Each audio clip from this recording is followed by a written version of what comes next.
Good afternoon, everyone. I'm Scott Coltrane, Dean of the College of Arts and Sciences, and it's my pleasure to welcome you to our very first DUKTalks event. You might be wondering what DUKTalks is all about, and the short answer is we're taking our inspiration from a 21st century phenomena called TED Talks.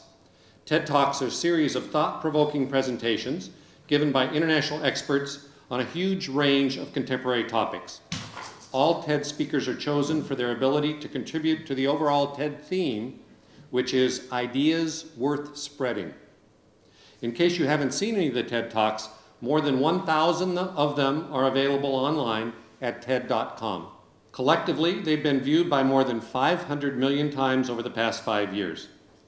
We're borrowing the TED Talks format, and this means that today we will be presenting for your intellectual enjoyment several short, to-the-point, thought-provoking talks, a maximum of 15 minutes each. Just like the TED experts, our speakers have been invited here to share ideas worth spreading. This goes straight to what the College of Arts and Sciences is all about, the power of ideas. The College of Arts and Sciences is where all University of Oregon students receive their liberal arts foundational education. To illustrate what this means, we're about to present a liberal arts showcase over the next 2 hours. A mini liberal arts symposium, if you will, that will bring together faculty from across the College of Arts and Sciences, from the humanities, from the social sciences, and from the natural sciences. Our 6 speakers are from completely different disciplines. But one thing unites them, the element of discovery, the element of surprise. They have gone places with their research or teaching that you might not expect from a Shakespearean scholar, a geographer, a psychologist, a sociologist, a physicist, and a theater professor. And this goes to the heart of what we offer in the College of Arts and Sciences. No matter what the field of study, the ultimate impact of a liberal arts education is up to the individual. We aim to inspire students to find their own special meaning and purpose, beginning with their foundational study of arts and sciences. Each of our speakers has found a unique path that identifies his or her professional identity, and that's exactly the opportunity we provide to our students. Now, I'm pleased to present DUKTalks. The DUK, by the way, stands for Discovering University Knowledge. But there's another reason for calling them DUKTalks, and this brings me to our special guest. Welcome the Duck, who will help us keep moving the program forward.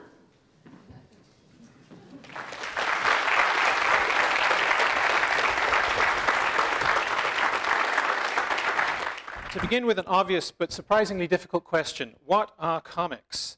That's one definition from Scott McCloud. It's a controversial one. You'll notice, amongst other things, that describing needing a series of images means that gag cartoons would get left out. So there's a surprising amount of argument even about what comics are formally. When they began is also an issue. Some claim that comics are essentially an American invention, emerging for the first time in the 1890s. When strips like Richard Outcall's The Yellow Kid played a central role in Joseph Pulitzer and William Randolph Hearst's battle for superiority in the newspaper circulation wars. But others claim that the use of pictures in sequence to tell a story predates the foundation of the United States by several thousand years. For these critics, elements of comic art can be found in cave paintings. And if anyone wants to know what the element of comic art is there, I'm happy to talk to you about it later, but I'll point out the 8 legs on that bison are a clue. Cave paintings, or perhaps even early hieroglyphic alphabets, offered as early examples of comic art. Of course, these ancient practices may seem rather remote from modern comics to most of you, particularly if your definition of the form requires a page or more of images in sequence, reading from top to bottom with speech balloons for dialogue. To find all those things, well, you'll have to leap forward to the 12th century in Europe for manuscripts like this one. This is a page from St. Stephen's Bible depicting the story of David and Goliath. I particularly like the close-up here of Goliath's size conveyed as he bursts out of the panel, a technique that would be anticipates superhero comics by about 800 years. Now, admittedly, it could be argued that this isn't really a comic in the modern sense either, perhaps on the grounds of the elevated content and the fact that it was obviously created for a small elite audience. But what about an example like this? a broadside from 17th century England, Francis Barlow's A True Narrative of the Popish Plot. The Popish Plot, it was an attempt to stir up ill will on the part of English Protestants towards Catholics through defamatory rumors and falsehoods. In political terms, you might think of this broadside as the 17th century equivalent of, let's say, a homemade anti-Muslim video on YouTube. But what I want you to notice is that all the conventions of the modern comic form appear to have been established with this ignominious piece of prejudicially motivated popular culture. We have a narrative sequence of images, reading left to right and top to bottom, complete with word balloons and panel borders.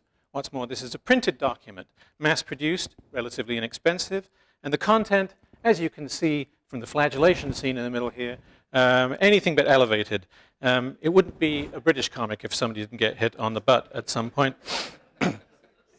Instead, it appeals to the prurient instincts of the reader with its mixture of religious hatred and gossipy scandal-mongering. In my opinion, you need a very good reason not to call this a 17th century comic. Now, so in other words, contrary to what you may have heard, comics are not an American invention, but it is accurate to describe the superhero comic as a uniquely American contribution to world culture. And as global exports go, it's a very successful one. This cover, by the way, appeared about 6 months before Pearl Harbor. So where do American superheroes come from? The winning formula of the superhero comic book derives from the combination of two basic forms of popular entertainment that rose to prominence in the early 20th century in the USA: the serialized newspaper comic strip and the pulp magazine. It's the great Frank R. Paul, the illustrator of that cover. Now, to begin with the American newspaper strip, as I already mentioned, this art form really gets going in the 1890s, when newspapers discovered that cartoonists could make a significant contribution to sales. The tone of early newspaper comics is essentially comedic, whether absurdist and slapstick, based on racial and ethnic stereotypes. That's Happy Hooligan, a popular Irish comic character of the 1890s. Or on the supposedly humorous violation of gender and class norms. This is why people refer to these strip cartoons as the funnies or the comics. However, that name would start to seem increasingly inaccurate during the 1920s, when these so-called comics began to register the impact of another popular art form of the day, the pulps. Named after the cheap, coarse wood pulp paper on which they were printed, the pulps notoriously offered sensationalist, action-filled fantasy and adventure stories in almost every genre. Western pulps, war pulps, science fiction pulps, jungle pulps, crime pulps, horror pulps, just plain weird shit pulps.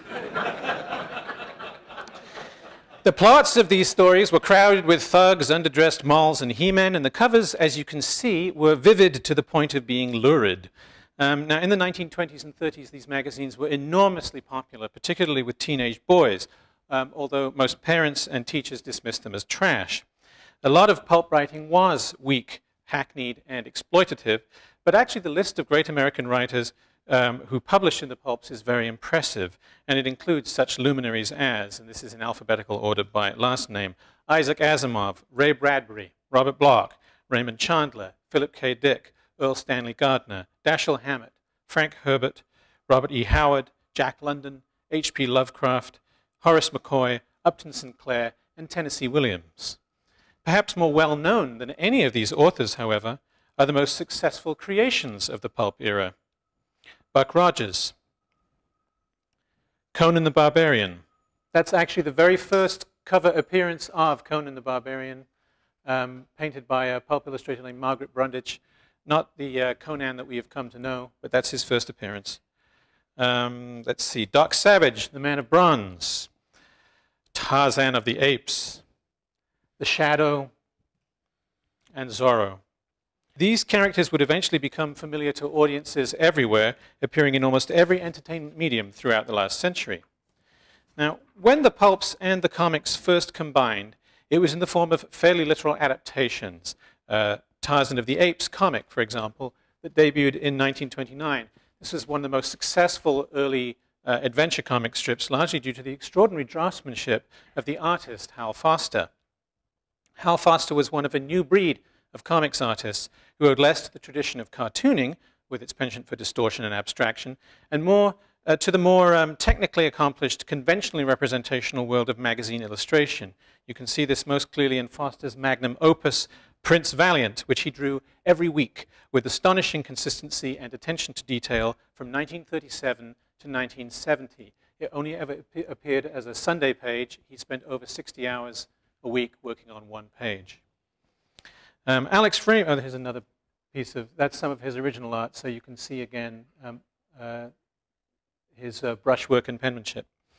Now, Alex Raymond, one of Foster's very few rivals, was also one of the first comic creators to invent a new character out of pulp conventions, and that's the spacefaring Flash Gordon that you can see here.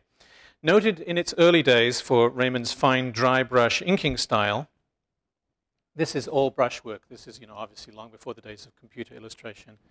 Alex Raymond doing all this with ink and brush. Flash Gordon was also one of the first newspaper adventure heroes to cross over from comics into other media, inspiring a famous movie serial in 1936.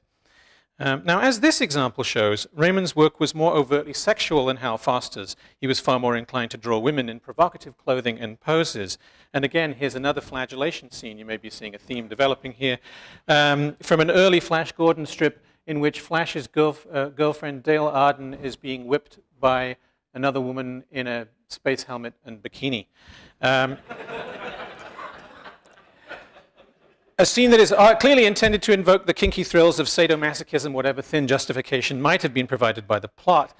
Alex Raymond's influence, if not his level of mastery, can be seen in this strip, illustrated by Ray Moore and written by Lee Falk, and starring another of the new breed of adventurers. This character was named the Phantom, and he fought evildoers while wearing a strange skin-tight costume and domino mask.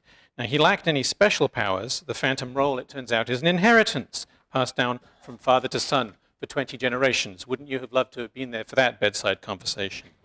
Here you are, son, the skin-tight costume. Sorry, didn't have time to clean it. His civilian identity was also somewhat underdeveloped. In fact, newspaper readers never saw the character's face clearly without the mask. Nevertheless, debuting as it did in 1936, the Phantom is generally agreed to be the first costumed superhero to see print.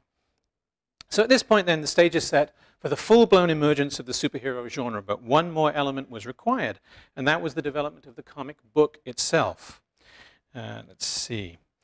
Now, in the 1930s, the comic book was an upstart medium. This is the first nationally distributed comic book in the United States, Famous Funnies #1 from 1934, and it contained no original material. It was all reprinted newspaper strips.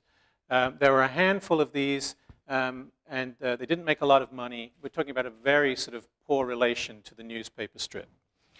But this would change in 1938 when a small and vaguely mob-connected pulp publishing company called Independent News bought a character named Superman from two young men from Cleveland for a new anthology title, Action Comics.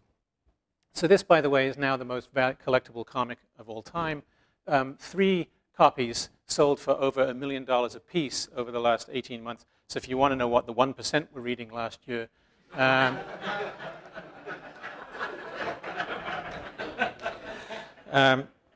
by the way, Independent News acquired total rights to this character from Jerry Siegel and Joe Shuster, the creators, with the initial purchase of $130.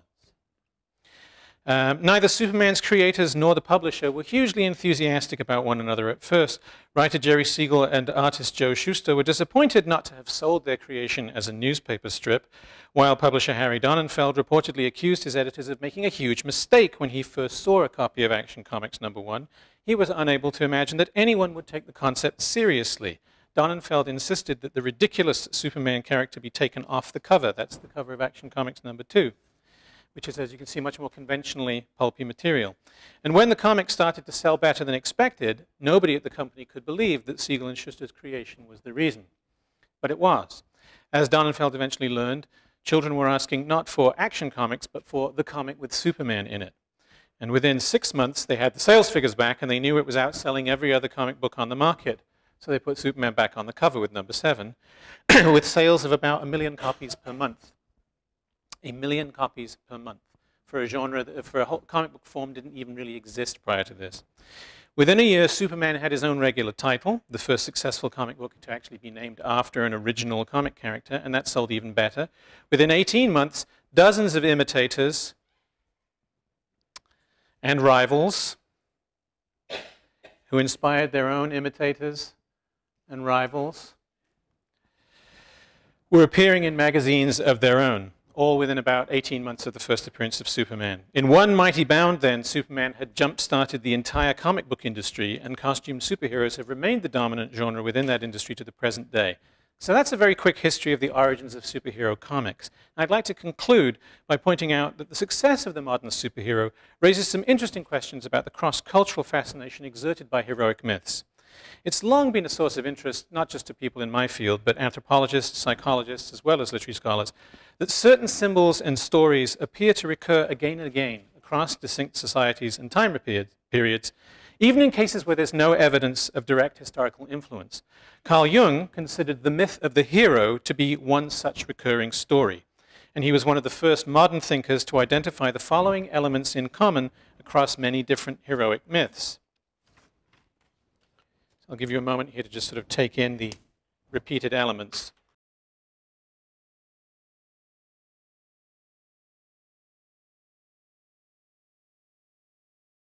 Now, some examples of heroic tales that share all of these basic structural elements include the story of Gilgamesh, Hercules, let's see, what do we got here? Oedipus, Romulus, and Moses. That was the most superhero-y image of Moses that I could find for you.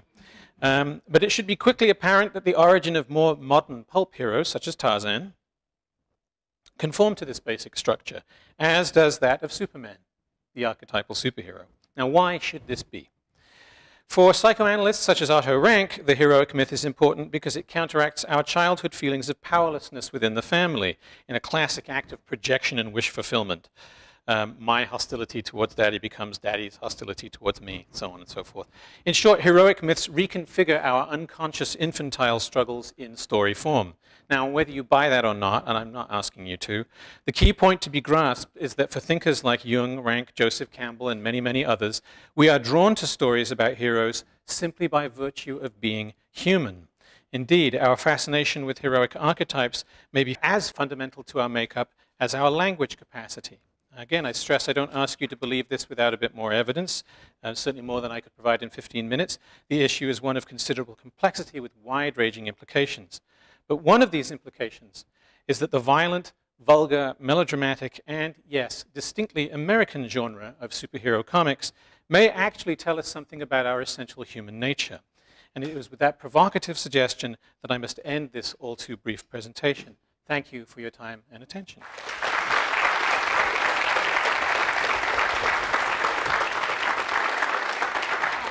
The recent survey of Americans, they were asked which superpower they would most like to have.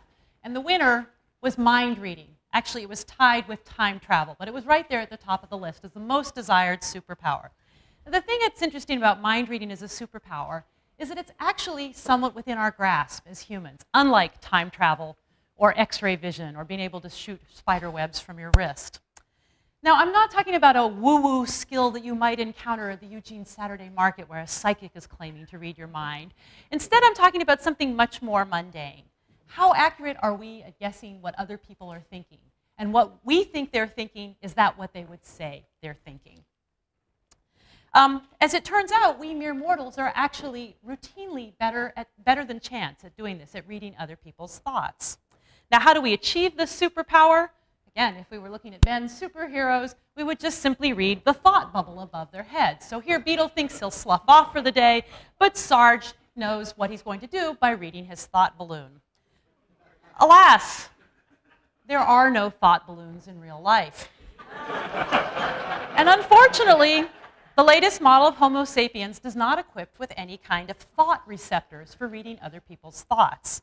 So perhaps it's better to think about constructing other people's thoughts rather than reading their thoughts, because I think reading gives us the mistaken impression that there's actually something we can directly access and read.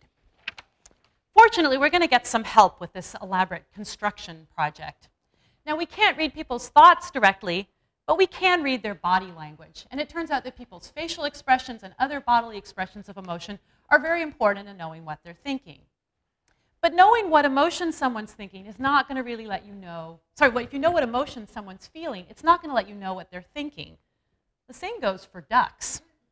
So the duck here is clearly upset by something. He's got his head in his hands, he's down on the floor, he's crawled underneath the desk, there are books everywhere, including some that are being tossed in the air. What's going on?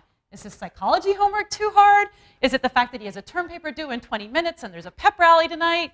Or, given that this picture came from a site on Oregon's earthquake preparedness, perhaps he's just trying to stay out of harm's way. Now, granted, reading the duck's emotions are more of a challenge than reading the average person, because you may have noticed his mouth never moves, and he has no eyelids. However, even when we have fully functioning, fully expressive human beings, it can be hard to read. And it turns out that actually it's the verbal cues that other people give us, not the nonverbal cues, that are most important in understanding what they're thinking. So what people tell us is going to be a valuable cue to what they're thinking. Now, in addition to these verbal cues, we also have knowledge about a particular person, about an individual that's going to help us to know what they're thinking. In this picture here, you don't even have to see Chip's face to know that he's probably thinking something along the lines of, I hope this ends soon. Now, how do we know that? We know a little bit about Chip Kelly. He's not kind of a snuggles and huggy kind of guy. And what's more, the person that he's being hugged by here is Steve Sarkisian, the UW football coach, one of his biggest rivals. So, even if we don't know anything about a person, we can use our general knowledge of what we know about human beings in general to understand what they're thinking. But you can imagine the duck in this circumstance, just like anyone else, is probably thinking, gee, this is kind of fun, but I sure hope they don't drop me. So I'm going to tell you about 3 things today from psychology research that answer the question, just how good are we at reading other people's minds, and what would make us better at mind reading? And the 3 things I'll tell you about, I think they all have a little bit of an element of surprise.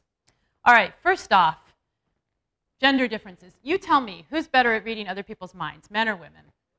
All right, no surprises there. Confident enough to put my cartoon in there. We have a woman here, she's reading this guy's mind.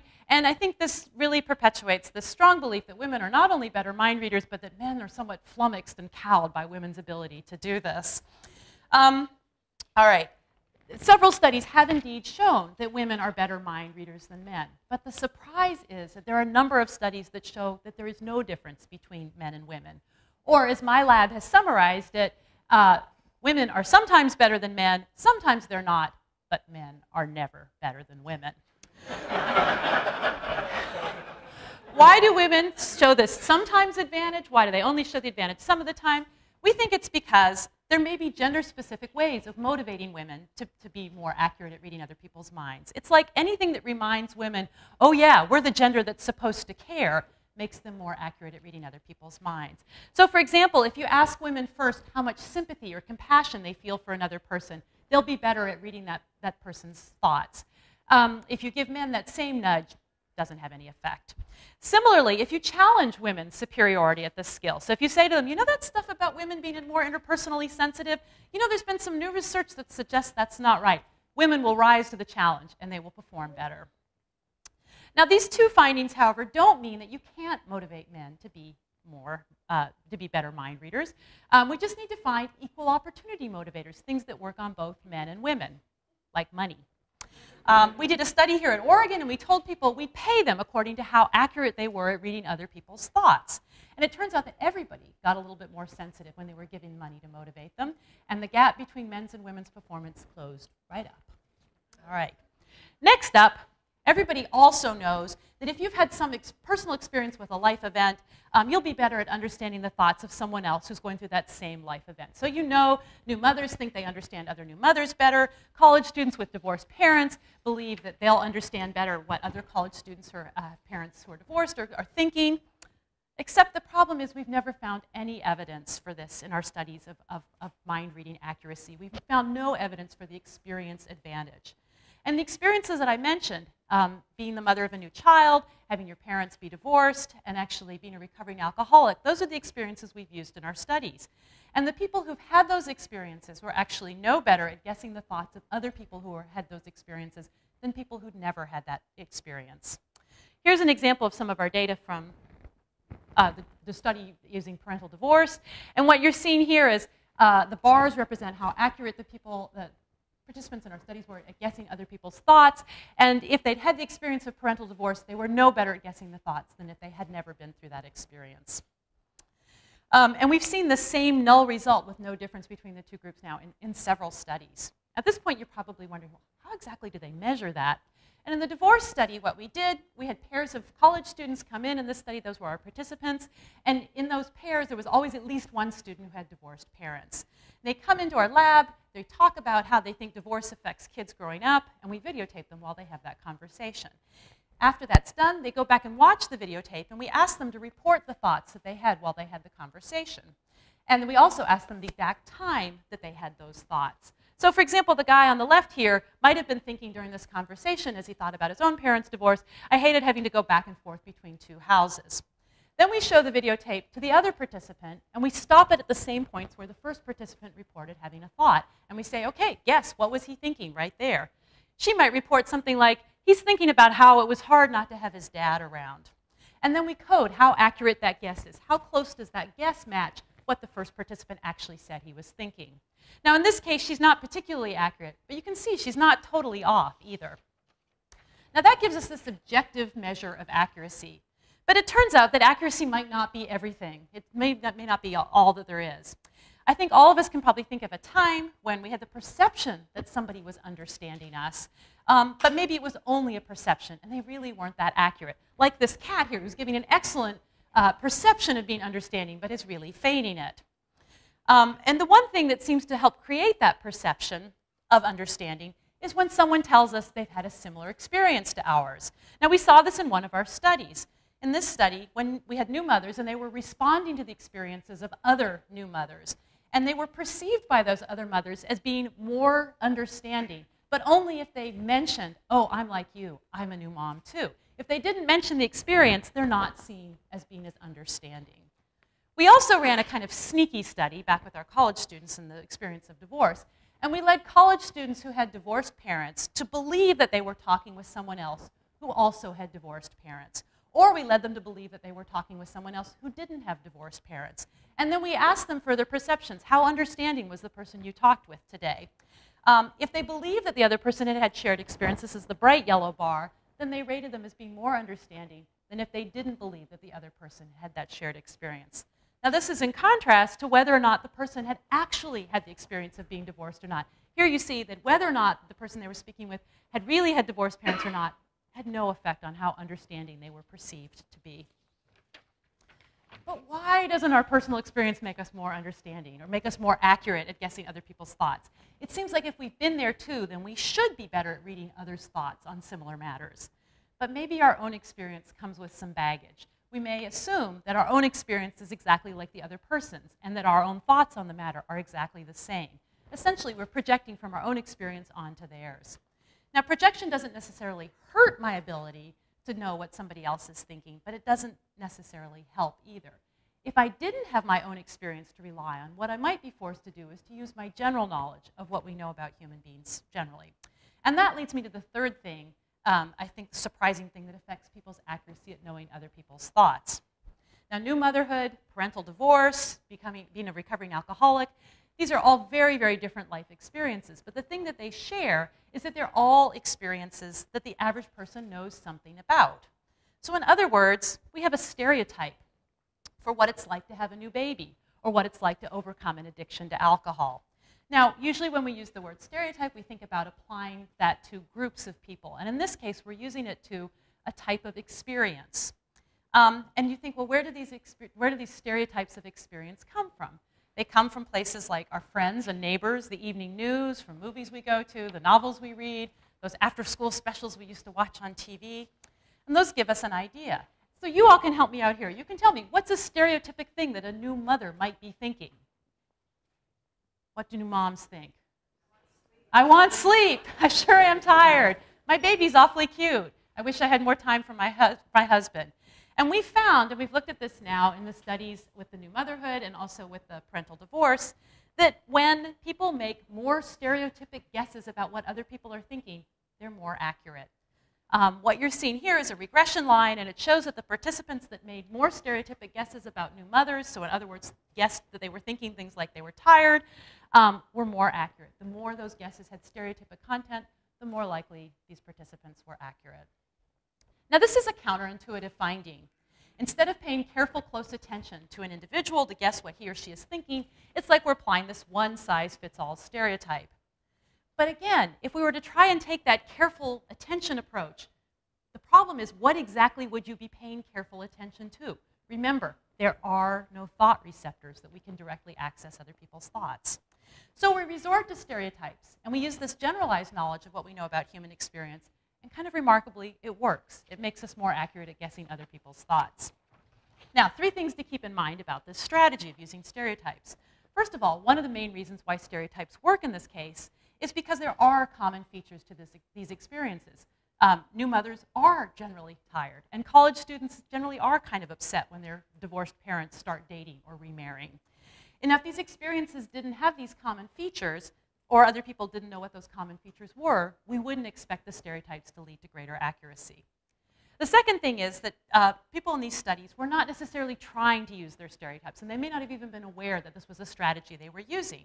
We simply measured the extent to which they had stereotypic content in their inferences and their guesses, and how that led to accuracy. We didn't tell people, use your stereotypes. And in fact, we think if we'd given those explicit instructions, it may have messed them up. And last thing, and you'll just have to trust me on this because I'm a psychologist, you probably shouldn't tell people, oh, I know exactly what you're thinking because I know what the stereotypic average new mother, college student with divorced parents, recovering alcoholic is feeling. It's almost never nice to be on the receiving end of a stereotype, even if it's just one for experiences and even if it's one that has some accuracy to it. We just don't like it when other people assume we're like everyone else. And back to the distinction I made earlier between accuracy and perceived understanding, the stereotypes might make you more accurate, but if you tell everybody that's what you're doing, you probably won't be perceived as very understanding. All right, so now you know a little bit more about mind reading. You know that sometimes women have an advantage over men, and when they do, it's probably because there are special ways of motivating women. You know that shared experiences will not make you a better mind reader, a more accurate mind reader. However, it might make you be perceived as more understanding, particularly if you remember to mention that you've had the experience. And when it comes to understanding others, using general knowledge about common features of certain life experiences, it's likely to make us more accurate mind readers. So the next time you're feeling a little down, just remember that you, as a regular human being, are endowed with a touch of a superpower when it comes to reading between the minds. Thank you.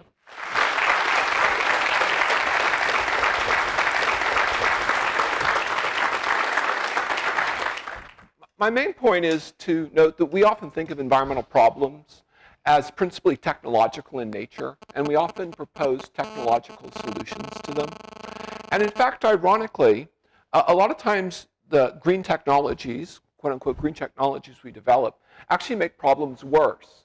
And in particular, one of the most common ways that's advocated to help deal with global warming, conserve resources, is to improve the efficiency with which we use resources.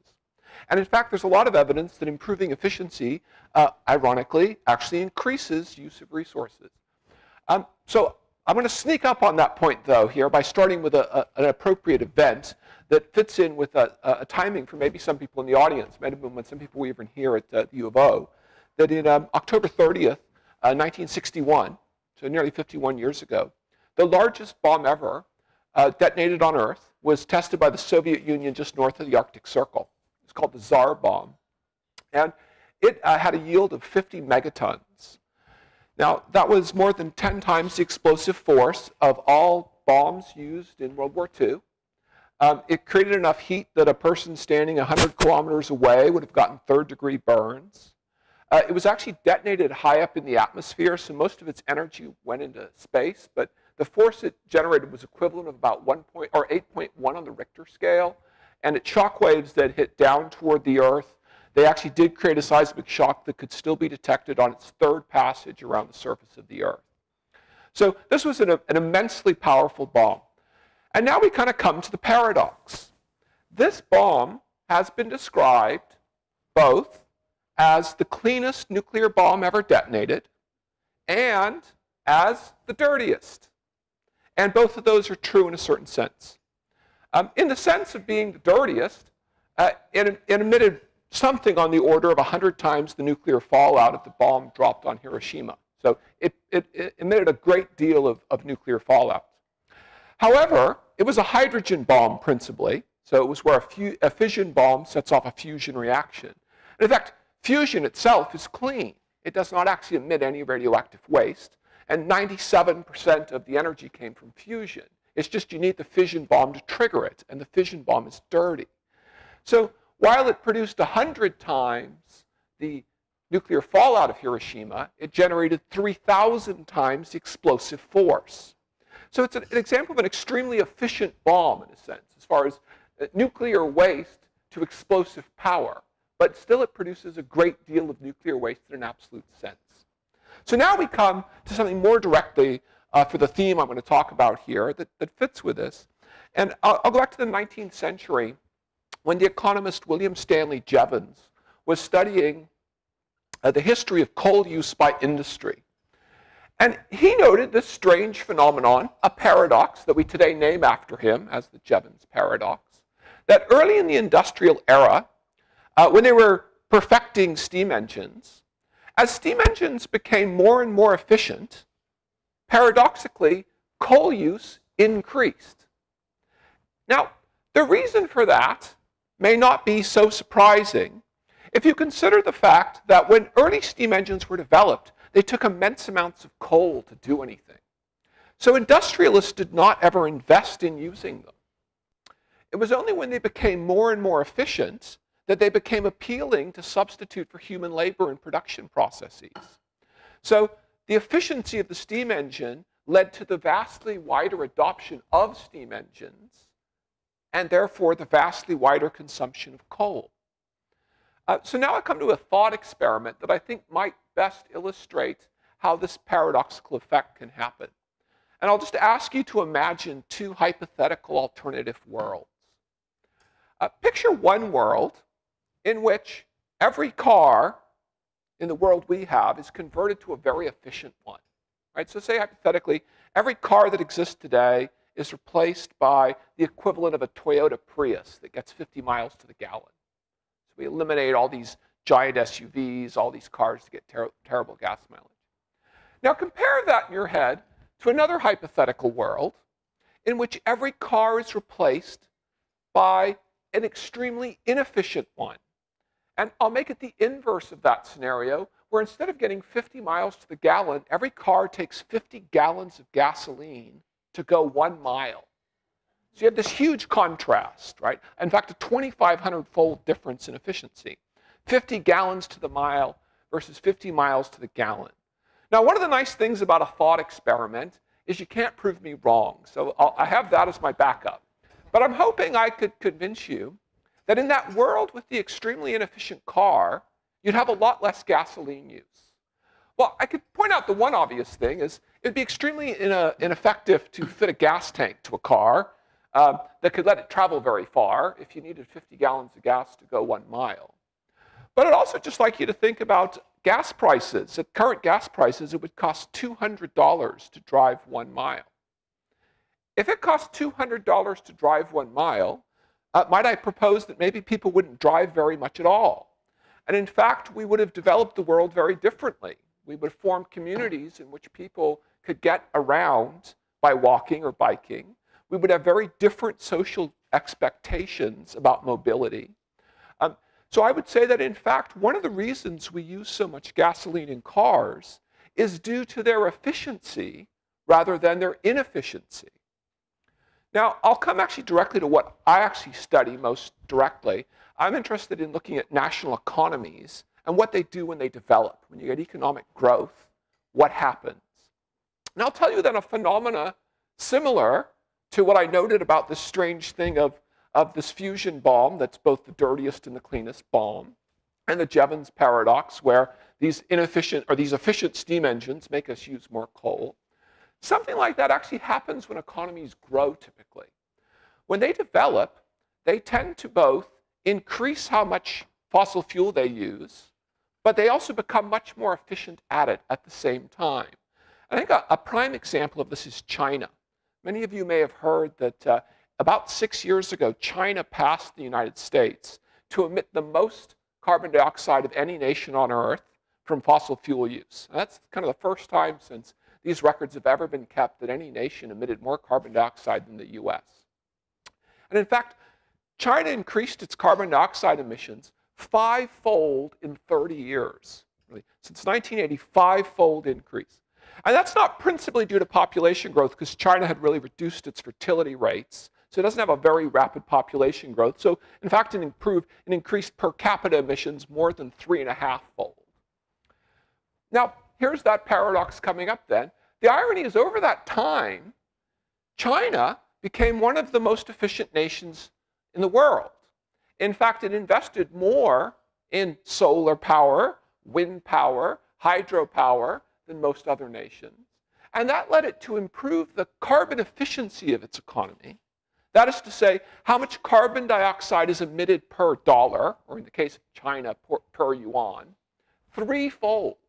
So said another way, today China emits 1/3 the carbon dioxide per dollar than it did a mere 30 years ago.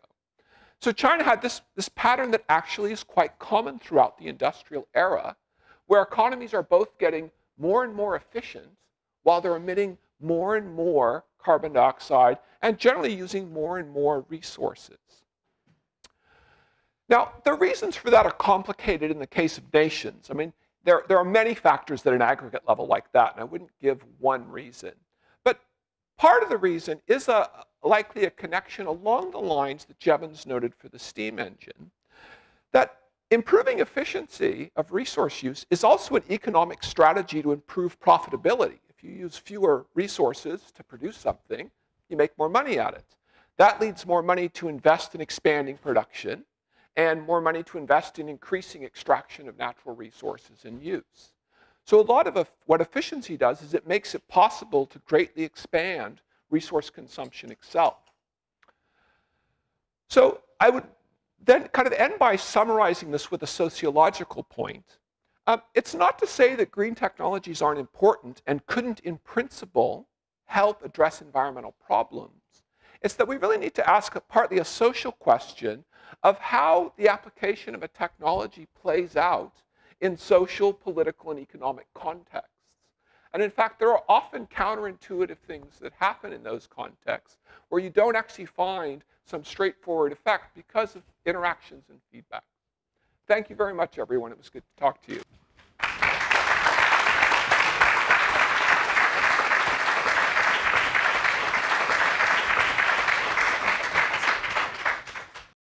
So the university is a special place, and it's often seen and hailed as one of the last public spaces for free thought, for open dialogue, and for creative learning. And that's a good thing. But in an age of competing expectations and digital distractions, teaching more often feels like walking the beat. So put your cell phone away. Please stop texting. Try composing an essay that's more than 140 characters. Experts speculate that this generation right now that's at college, the so-called digital natives, these are the generation born since the 1980s, the first to grow up with digital technologies, are even wired in fundamentally different ways. And so I wonder, if this is true, then why do we continue to use 20th century education for 21st century students? Whose world are these students actually learning for? And let me illustrate this thought with a clip from the HBO television series, a drama called The Wire. And in this next scene, Howard Bunny Colvin, who's a former police major, works with a university team studying at-risk delinquent youth in a Baltimore middle school. And here, what's really interesting is the role of teacher and learner have been reversed. What's the point? You're not even going to suspend us, right? Right. What's the point? So we're here, like it or not. To make you all feel any better, the word around school is, you're down here because you beat the system. You had no interest in being in a classroom, and you made the classroom impossible for everybody else, and now you're out. You won. Yeah. You feel like winners? Always. Yeah, that's how we do. Who's we? Us. No, who are you? Players. Kingpins? Nah, that comes later. Right now, we're just corner boys. So how long until your kingpins? I'm thinking 2-3 years. 2-3 years. Let me ask, and I want everybody to write this down. Where do you see yourself in 10 years? Come on, pencil and paper. This isn't schoolwork. This is about y'all. She's young, but she's good. Yeah, doctoral candidate from the psych department at College Park. Thesis work is on social alienation among adolescents. All right, show of hands. How many wrote MBA? Yeah, but only for the Lakers, though. I want to be a pediatric neurosurgeon like that one. What's his name? Ben Carson. Yeah, that dude. He's a black surgeon at Hopkins and Law. You want to be a surgeon, you need to go to medical school. Whatever. How many wrote down dead? You saw that coming, huh? Shame y'all have so little time and you're wasting it here with us. You know where you're going, and we can't teach you anything you don't know about that, right? That's what we've been saying. Raymond, put away the magazine. I ain't reading no magazine. Raymond. What? It ain't even mine. It was laying here when I came in. Y'all little pisses. You know, we're giving them a fine education. It ain't even mine. It was just laying here when I came in. You know, this right here, the whole damn school. You know, the way they carry themselves. It's training for the street. Building's the system. We the cops. Yeah, you are for sure. I mean, y'all come in here every day and practice getting over. Try running all different kind of games. You know, it's price for the corner, right? Ain't no real cops, ain't no real danger. But y'all are getting something out of this. Bet you didn't even know that. Still rather be out there. Can I? Corner boys, huh? Okay, let me ask y'all something. You know, you help us hone in on this, and maybe we do a little better job with you in here. What makes a good corner boy? Keep your eyes open. Keep the count straight. Don't trust nobody. You got no respect, you ain't got no money. If you stupid in the hood, you get killed. You got no power, you got nothing. Laughter, street talk, a scene so gripping it almost breaks your heart. The quote, "You already know where you're going, and we can't teach you anything you don't know about that." What if this was the starting point for teaching the digital natives? For the next few minutes, I draw on my experience teaching an urban geography class in which we use The Wire as our central text to understand how capital and socio-spatial difference actually shape the city. Set and shot on location in Baltimore, The Wire premiered in 2002 and ran to 2008 for a total of 60 episodes. And many critics praised the show for its nuanced portrayal of urban life. As one critic observes, the show's title referred to the wiretap that a unit of the Baltimore police force was using to keep a local drug organization under surveillance. But ultimately, the term suggested more, the way that the show allowed viewers to eavesdrop on recondite power plays, and the ways that poverty, politics, and policing were interconnected in a struggling post-industrial city. And teaching The Wire also gave me the space to critically examine 3 common claims about digital natives and television. And first, there's the mantra that I think every parent probably uses: TV makes you dumb. In our class, however, we treated The Wire and television as a text, as an open book, as a device for discovery, and as a force for new ideas. And so the first task was to teach students to actually read television. Take Allison. Here, she uses The Wire to analyze the subtle differences in meaning between commodities and money, capital and money, as well as tracing their impact on the Baltimore landscape. She writes, "By the end of season 1, it is clear that Barksdale's operation run much deeper than the drug trade. Avon, who is the cartel chief, does not just accumulate money through each drug transaction, he accumulates capital through each exchange. And capital, she points out, is something much more complex than money. It involves the accumulation of dispensable labor power, which helps wield power.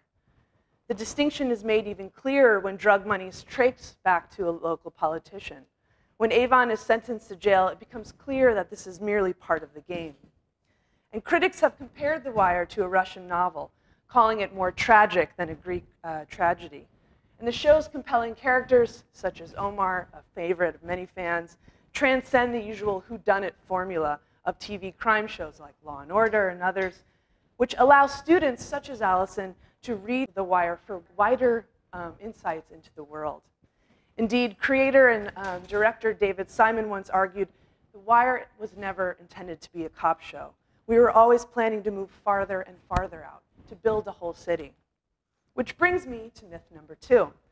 If something is entertaining, it can't be educational. The converse of such thinking is, scantrons are boring, and therefore an effective learning tool. And not surprisingly, students such as Danny Lee in my class take issue with this very point. He writes, I really enjoyed how The Wire presented serious issues in an entertaining manner. People don't like to be told what's wrong with the world or themselves unless there's a mediator, such as comedy or entertainment. And I liked how it balanced the two. Furthermore, it was interesting to see the viewpoints of different social and economic classes and what each go through. I don't think I've ever seen a TV show that addresses such serious issues, and I was really glad I was introduced to this show. And Danny's point touches on a special aspect of The Wire. In many ways, the show is so complex in terms of character depth, interwoven storylines, and the ultimate non-resolution of issues that it arguably condenses life into a useful analytic, a text. This point leads me to a third and final myth. The idea that digital natives consume visual media in such a certain manner, hunched over a laptop, headphones on, usually alone, binging and purging on several episodes in a row until like 3 in the morning. You can tell how I watch this show. And that this method ultimately leads to less critical thinking or less critical perspectives when they're actually consuming this text. And before this class, I too actually believed that myth, even of myself. But my students luckily proved me wrong again and again. Take Thea. She writes, I've been thinking a lot about The Wire's treatment of poverty and to what extent it could be described as voyeuristic. Particularly in season 1, many shots of the pit, which is a low-income housing project, are taken from car windows, from rooftops, from the perspective of actually being outside of action. We as viewers are rarely taken into domestic spaces of the people living in the pit, but this dynamic changes as the seasons progress. And obviously the decision to shoot the scenes is parallel to the themes of surveillance and wiretapping that are central to the show. But that doesn't mean necessarily that it isn't voyeuristic either. What do you all think? A student who has watched The Wire is not fully prepared, of course. We're not so naive to think that they could navigate a brick-and-mortar city like Baltimore. The Wire is not news, it's not photography, it's not documentary film, and its portrayal of Baltimore is both partial and limited. But most importantly, as Thea points out, there is actually no way around uncomfortable issues of power, of inequality, and positionality in the city. You must actually go right through it, and that's what we aim to do in the class. And so I'll close with a few thoughts. Over the past 25 years, standardized tests have reverse engineered the US public education system. And so the test that stars in season 4, which is from the clip that you saw, is a reflection of the mandated achievement test that emerged in response to a 1983 National Commission in a report. And this report warned that if the country were to remain economically competitive at the international level, the skills of the nation's workforce would have to dramatically improve. And so by 2001, the standardized achievement test became the cornerstone of President Bush's No Child Left Behind policy. And nearly all US states have reset content and performance standards through systems of school and teacher accountability for test scores. And throughout season 4, we see and we witness how strong the force field of the test is. It pulls in all the characters. Principals, teachers, students, even the textbooks themselves are oriented around this force. And there's a paradox here. We caught a glimpse of it in the clip that I played. In contrast to raising learning outcomes, the test instead tends to measure how well students are trained to take it. Bunny calls the standardized test bullshit. Bunny never minces words, saying that, quote, the test material don't speak loud to their world or mine neither. As a tool, the standardized test configures learning as an abstract, disembodied activity, in contrast to a situated moment in the lived experiences and lives of students.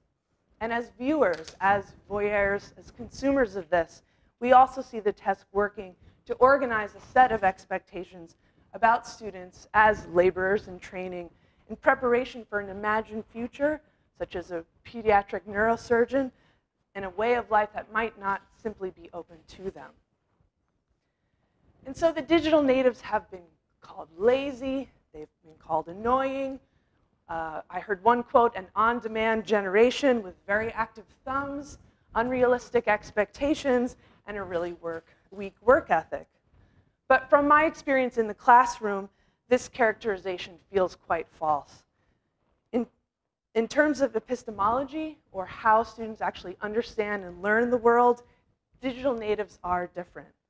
As new technologies unfold with dizzying speed, the 21st century classroom has to make way for 21st century citizens. Because they're not learning for our world, they're learning for theirs. Thank you.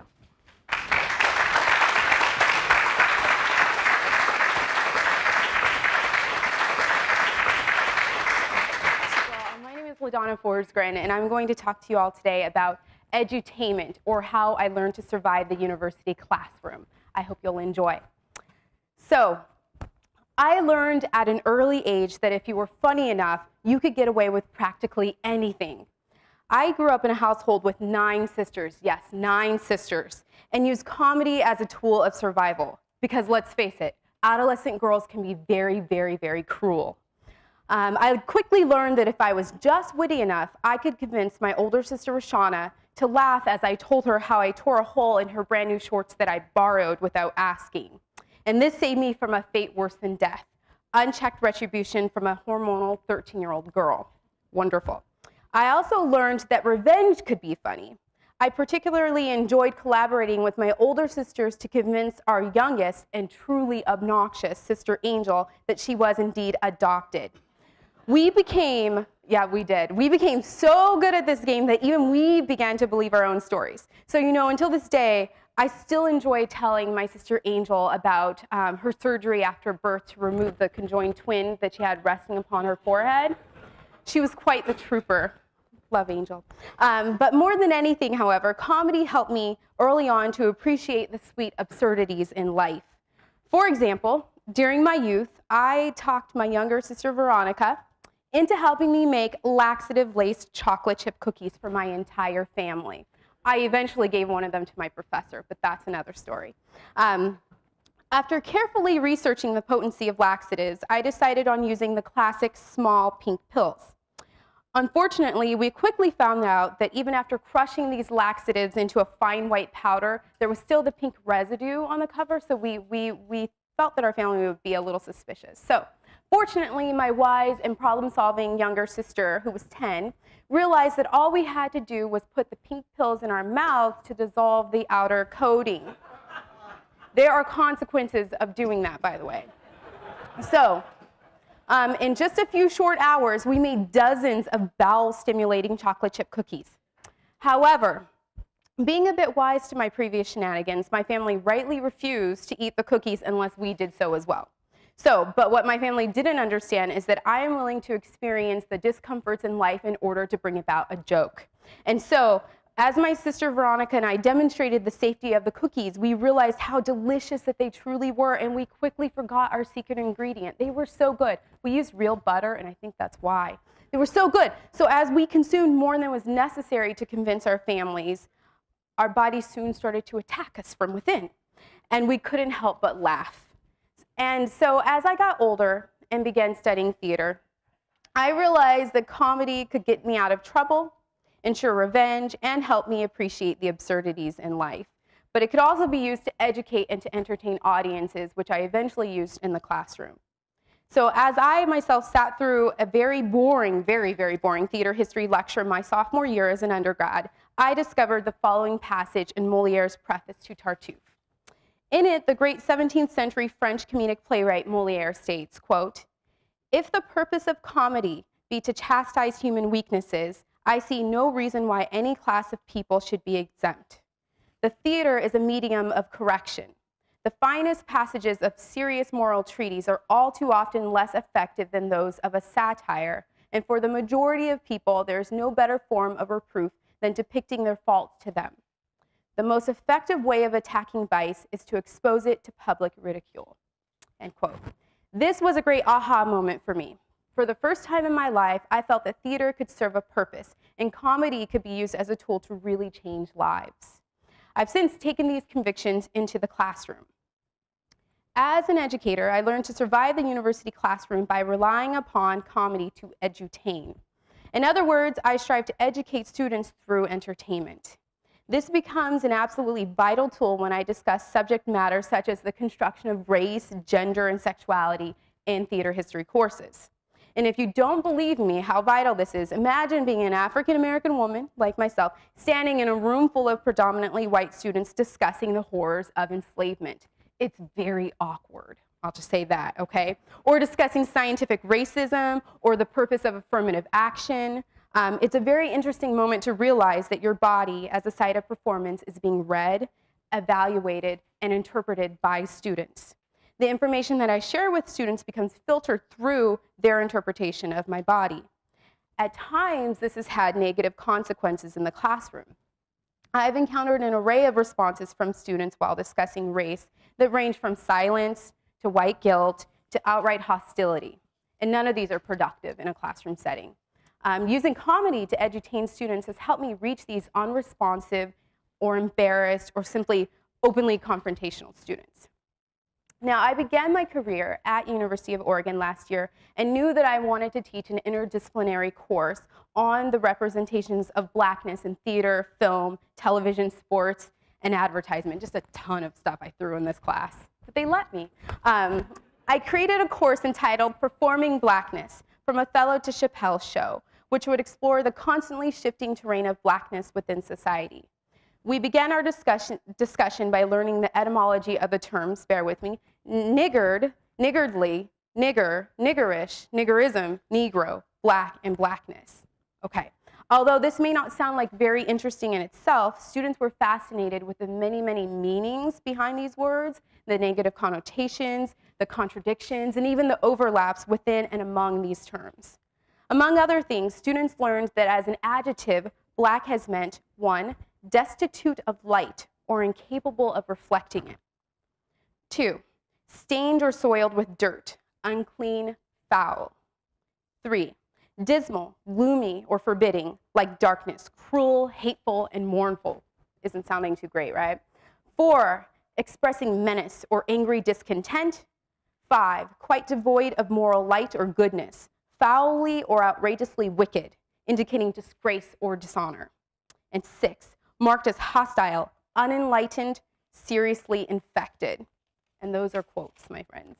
As a noun, black has been defined as, quote, pertaining or belonging to a race characterized by dark pigmentation, including Negroes, Negrotos, and Australian natives, as well as dark-skinned or swarthy non-European peoples. So that's a lot right there, right? Students also learn that as a noun, nigger has meant, 1, a member of any very dark-skinned race, as an East Indian, Filipino, and Egyptian. And it can also mean an impure soap. Really interesting.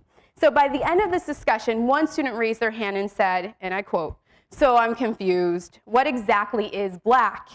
For a teacher, my friends, these 7 words were like ambrosia for the gods. This allowed me to explain how blackness and race in general is not biological, but indeed socially constructed.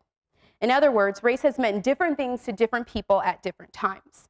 While this notion is really exciting for scholars, it doesn't necessarily sustain the attention of a 20-year-old. After all, what does the study of blackness compare to the latest Twilight film? It doesn't work.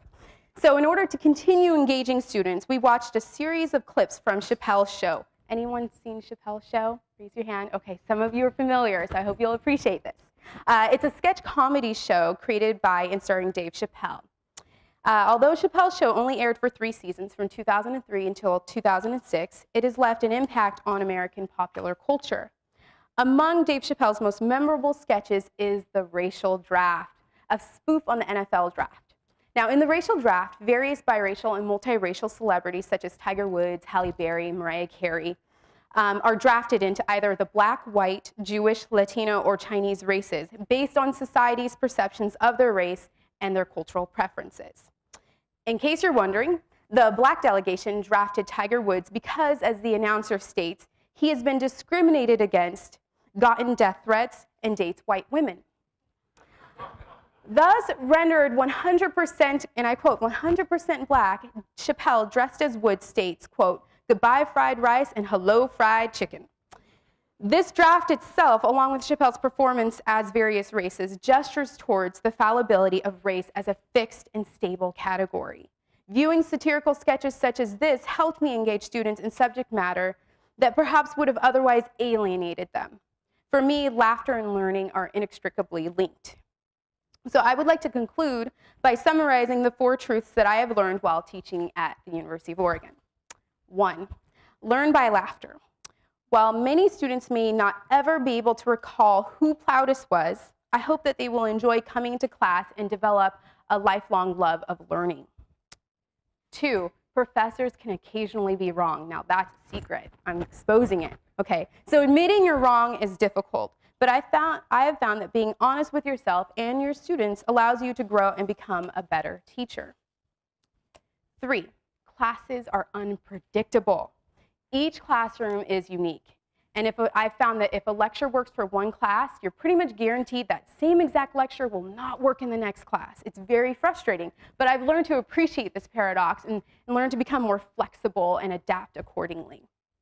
And 4, most student learning happens outside of the classroom. Believe it or not, it happens outside of the classroom. So I feel that it's vital to build on what students already know and what they're interested in. This not only increases student engagement, but also helps students know that you are truly interested and invested in them as individuals. So as a teacher and historian, I believe that it is my responsibility to help fill in the gaps and silences of history so that students gain a sense of the past and a purpose for the future. And I truly believe that edutainment helps me do this. Thank you all. You stayed with me.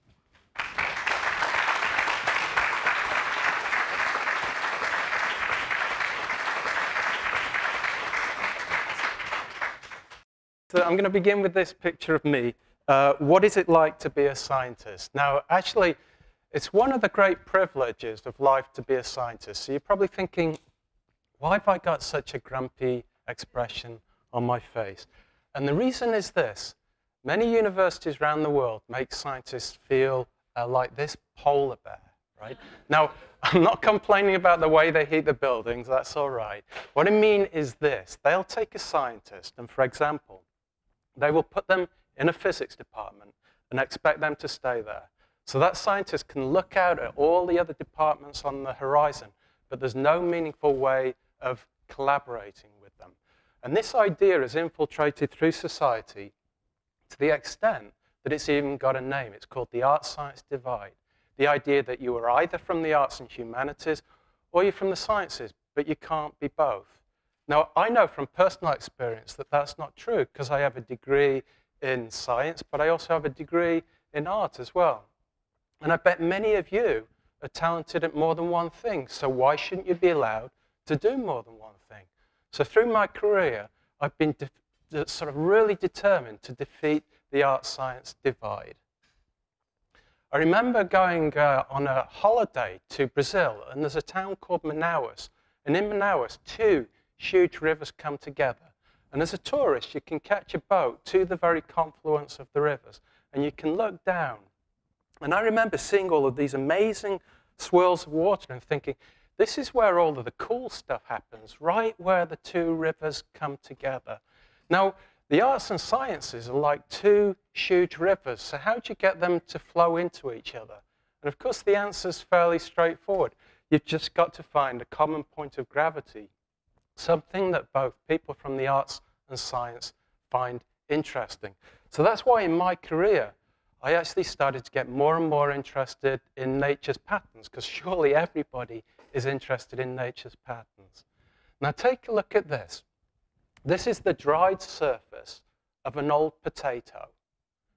Now, isn't it amazing how something so mundane can look so visually striking? But there's more. Take a look at this. These are the neurons in your brain. So this is the circuit that allows you to think. Now, I don't know about you, but aren't you worried about how close these look? Now, for me, it certainly explains why some days, I feel like I've got an old potato up there. But think about the more general message. What it's saying is that you can take patterns from quite diverse systems in nature, and they look like each other. And the reason why is that many of nature's patterns are built from branches. We just look at a few examples. Rivers have got lots of branches in them. Lightning has got branches in them, right? Branches have got branches in them. So my career has gravitated towards something called biomimicry. And what that means is learning from nature's patterns, where you take what you learn and you apply it to a man-made system. Now that, of course, can be applied through many, many different disciplines. And that's why I've been lucky to arrive at the University of Oregon, because they've given me positions not just in physics, but in psychology and the art department as well. Now, this is where you are. This is a map of campus. And what I want to do is just take you on a few of my sort of collaborative journeys over the last 10 years when I've been here. And I want to start off with a collaboration between physics and chemistry, where we're building these branch patterns out of metal. And what we want to do is take those and we want to put them in solar panels. Now, of course, leaving aside Richard's point about how you use solar, of course, solar energy in one sense is great because you get the energy for free. The problem with today's solar panels is they're not that efficient at gathering all of that energy and converting it into electricity. Now, so where is the problem with today's solar panels? Well, have you ever looked at these things and wonder why they're shaped the way that they are? Because nature's great solar collectors don't look like that. They're branched, and because they're branched, they generate an enormous surface area to collect all of that solar energy. So what we're doing is building these branched patterns into solar panels to improve their efficiency. And we're going to apply those to rooftops, but we're also going to put them in these little electronic chips. And the idea is that in the future, we'll hand those chips over to a surgeon, and they will put them in the back of the human eye. Now, you're probably going, whoa, where did that come from? But of course, the back of your eye, the thing called the retina, is just like a natural solar panel. It receives light, converts it into electricity, and then your nerves pass that signal onto the brain so that you can see. Now, the problem is that across the world, literally millions of people each year get diagnosed with diseases of the retina, such as macular degeneration, and that wipes out your natural solar panels, and you start to lose vision. So the idea is that we're going to develop these chips so that the surgeon can go in and replace that damaged natural solar panel. The challenge of doing that is how do we wire up the chips so that they can pass the signal onto the nerves, onto the brain. Now, no great surprise, the nerves in your retina, because they're natural, are branched. So what we're doing is growing these little branch structures onto the chips, so when they get put in the eye, people will be able to see again. And these sort of things are already at human clinical trials. And we're going to develop these things, not just for human vision, but for these guys as well, these little robots. So in a couple of generations' time, maybe even your grandchildren might have these guys as their servants, or maybe even as your grandchildren's best friends, whatever. Whatever role they're going to play in society, they must be able to see to fulfill that function. So I think you can kind of see that the sort of concept of biomimicry has got a really bright future in science. What I want to do is switch gears and ask the same of the art world. Has any artist succeeded in biomimicry by painting these natural branch structures? And I want you to consider this guy, a famous American artist painting at his peak in the 1950s, Jackson Pollock. And he had this unusual technique of pouring paint directly on the canvas. Now, you might say that's unusual, but today his paintings are worth more than any other artist. Each of his paintings are valued anywhere up to $600 million. It's quite remarkable. Now, what we've done is we've used computers to compare his painted branch patterns to the branch patterns in nature, for example, in forests. And they are exactly the same. He's managed to replicate nature precisely. And that is really good news, because in addition to the genuine pollux out there, there are hundreds and hundreds of fakes. And whereas the real pollux can replicate nature with precision, the fakes can't. So we're using computers to distinguish the real pollux, the masterworks, from the fakes. That saves museums hundreds of millions of dollars, and it also protects the legacy of this great American national treasure. Now, of course, the big question is, what was it about this guy that he could actually replicate these natural patterns so well?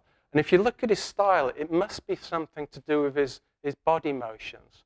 So in a collaboration with the human physiology department, we've been analyzing the way people move when they paint.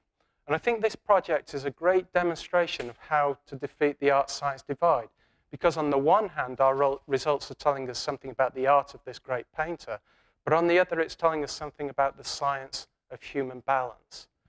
Now, of course, the multi-million-dollar question is, why are his paintings worth so much?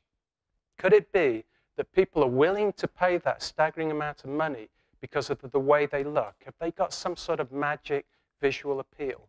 So to answer that question, I've been collaborating with psychologists, examining how people react when you show them these natural branch patterns. So for example, in this experiment, we'll put an image of the branches on a monitor, and then a little camera underneath will look at where the person's eye and where they've been looking. So that red trajectory is where the person has been looking when they've been looking at a natural pattern. It turns out that your eyes are incredibly efficient at sifting through all the visual information of nature's patterns. But what's more staggering is what's happening to the rest of your body when you're looking at these natural patterns. Your whole physiology changes. In particular, your stress levels plummet by up to 60%, which is an enormous amount. So using techniques such as the MRI facility in the New Lewis Center, we're actually looking at what's happening to people's brains when they're looking at these natural patterns. And it really does appear that your brain is actually fundamentally wired to appreciate natural patterns. Now, the initial studies were sponsored by NASA because they wanted to keep the stress levels of astronauts low. But, you know, what about the rest of us, right? America spends, or I should say wastes, $300 billion a year on stress-related illnesses. So what we want to do in the future is work with artists and architects to figure out how to incorporate these stress-reducing fractals into your everyday environments to keep you stress-free. Now, I made a start the other week. I waited until my wife went out, and then I painted the refrigerator. And you're probably guessing it was a failed experiment, because when she came back in, and found what I'd done, her stress levels went up, not down. But we are still married, and she actually does like the patterns on the refrigerator now. And these patterns are starting to pop up all around the world in architecture. Now, what I find really interesting, though, is that all of these diverse projects that I've been working on actually focus back in and help the original projects. So going back to inserting the chips in the eye, we have to design the chips to make sure that they trigger this stress-reducing mechanism. The other thing is solar panels. Have you ever wondered why they have to look so ugly? And the amazing thing is that they don't. We've got grants where we're designing solar panels that increase the efficiency of them from an electrical point of view, but they will also reduce your stress levels when you look at them. So I want to go back to the map, and I want to trace out the physical journeys that we've just been on. So there's my home in the physics department, and these are the various collaborations that I've just been describing to you. And I think you can see where we're going. It's actually, well, I know where you are. You're somewhere over here. But can you see what's going on here? It actually seems to be tracing out a natural branched pattern. So what about this? What if this is what's going on? That when you're out there exploring all of your interests, what if that is fundamentally a natural process? and that you're tracing out, therefore, a natural pattern. And what if that process actually looks after you? So just when it's getting all too spread out and diverse, what if the process feeds back in and focuses in on one of your newfound interests? Now, if that's true, if your explorations of what you're interested in and creativity, if that's a natural process, it's very, very clear what perhaps the biggest thing that a university can be doing is creating an environment that encourages that natural process, not just for all of us professors exploring our research, but for students exploring their education. So this university is actually well known for all of its interdisciplinary activities. That's one of the reasons why I came here. But wouldn't it be amazing if one of its future legacies was that it became internationally renowned for actually being the first university to truly defeat the art-science divide? So thank you for staying with me on all of those journeys.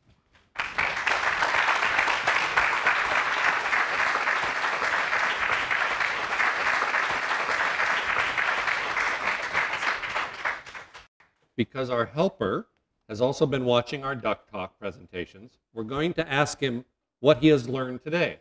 Duck, are you ready? Even though we have called our program Duck Talks, it's actually a little ironic. As you all know, the duck does not talk. So, we will be assisted today by Amanda Caldwell-Aiken, a theater arts student and a College of Arts and Sciences scholarship recipient. Thank you, Amanda, for helping us today and translating for the duck. Okay, Duck, here's your first question. Let's start with Ben Saunders' presentation. What did you learn from his talk about superheroes? I can think of another cartoon character that Dr. Saunders might want to add to his research. That would be me. Where can I sign up to major in duckology? Duckology. I'll have to bring that up with the curriculum committee. Let's move on to Sara Hodges. What did you learn from her presentation?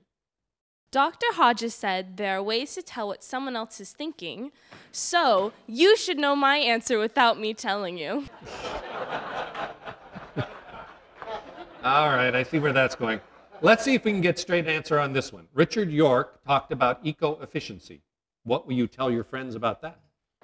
The more efficient we become, the more we consume. That's very good. But I already knew that. The faster I do push-ups, the more breadcrumbs I eat. Well, I guess if you're a dean, sooner or later you need to be upstaged by a duck. Katie Meehan talked about digital natives. What did her presentation mean to you?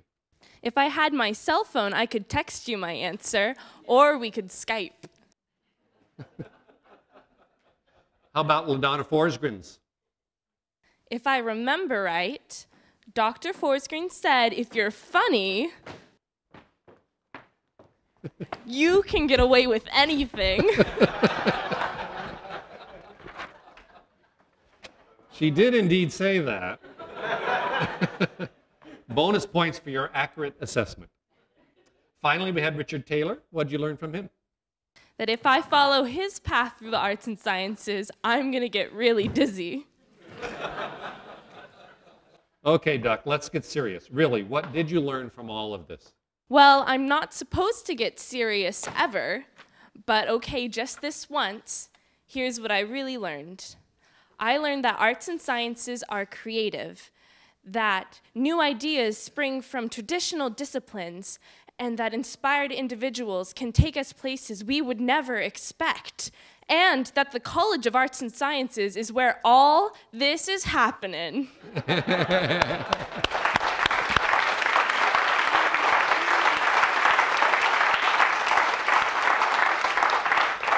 All right, that was very well done, Duck. I appreciate your getting serious, and all's well that ends well, as our Shakespearean scholar would tell us. I'm therefore going to sign off on this examination and approve your successful completion of this mini curriculum in the liberal arts and sciences. And now, by the power invested in me by the state of Oregon, I bestow upon you the honorary title of PH Duck.